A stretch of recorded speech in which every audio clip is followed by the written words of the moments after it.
How to switch between iMessage and text message on iPhone. Hey everyone, welcome back to our channel. In this video I will guide you on how you can switch between iMessage and text messages on iPhone, so make sure to watch the video till the end.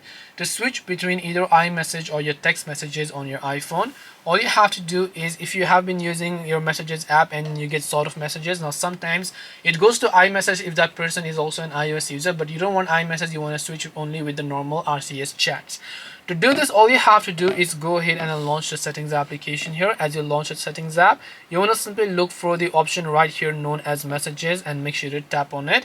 As and when you tap on message here, you'll find iMessage. So turn off iMessage, just turn it off. You can switch with normal messages now. Now if you want iMessage, you can turn it on to actually enable the normal messages, or the iMessage, sorry. This way you'll be able to switch between iMessage and text messages on iPhone. Hope this video was very helpful to you guys, and if it did help you, then make sure to leave a like and subscribe to our channel. If you have got any questions, feel free to leave them down. Thank you for watching and see you in the next video.